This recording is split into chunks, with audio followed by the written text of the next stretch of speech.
Si je voulais résumer, j'insiste sur le fait que c'est des grandes lignes du programme destiné à éradiquer l'inutilité en Europe.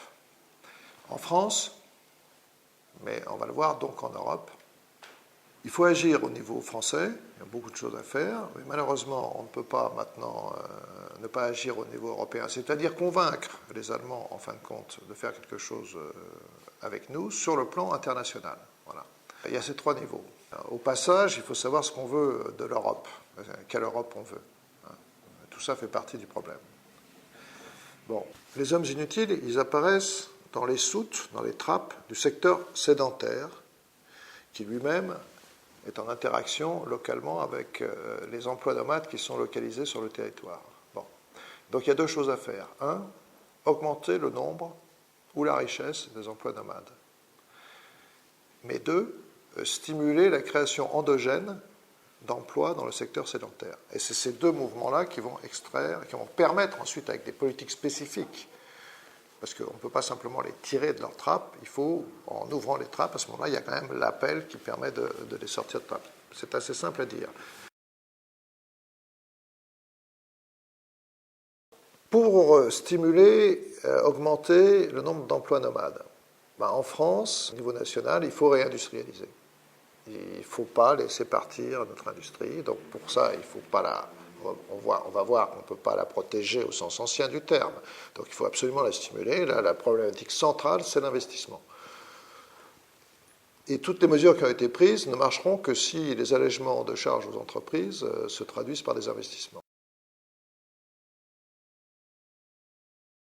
À mon avis, il faut que l'Europe, parce que là ça se pose au niveau européen, cesse d'être naïve à l'égard des deux grandes autres puissances que sont la Chine et les États-Unis, qui, elles, sont mercantilistes. Donc il y a une dimension internationale, donc européenne, il y a une dimension nationale réindustrialisée par tous les moyens possibles, il y a le secteur sédentaire, et puis il y a les mesures transversales.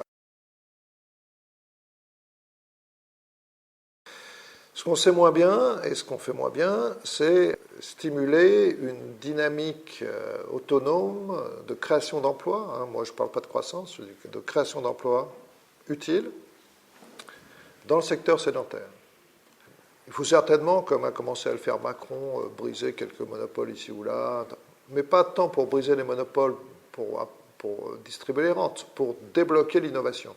C'est ça, parce que les monopoles, comme on l'a vu dans le cas des taxis, bloquent l'innovation. Ils ne la voient même pas venir. Une innovation qui va les détruire, ils sont incapables de l'anticiper. Aujourd'hui, l'intermittence, c'est une calamité. Et même la lutte des intermittents a pris une très mauvaise connotation de planquer, etc. Alors que c'est l'avenir, je le dis franchement. L'intermittence, c'est l'avenir. Donc, il faut faire passer l'intermittence du statut de calamité au statut d'opportunité, de chance. Donc, il faut d'une part qu'on ait un système d'assurance qui, du premier stage au boulot qu'on fait pendant la retraite, quel que soit le statut, salarié, entrepreneur individuel, profession libérale, entrepreneur et de nouveau salarié, et ceci, cela, permettent d'accumuler des points retraite, qu'on puisse prendre sa retraite quand on veut, en fonction des points qu'on a accumulés, c'est un choix personnel, et qu'ensuite on puisse interrompre sa carrière quand on veut pour bénéficier du deuxième type de cotisation qui sont les points formation. Voilà le monde idéal du plan, au plan finalement de la protection et des filets de protection sociale. Si on fait ça, on peut en face demander une flexibilisation, disons le mot, du marché du travail, qui permette justement de passer d'un statut à l'autre sans que ce soit une véritable catastrophe.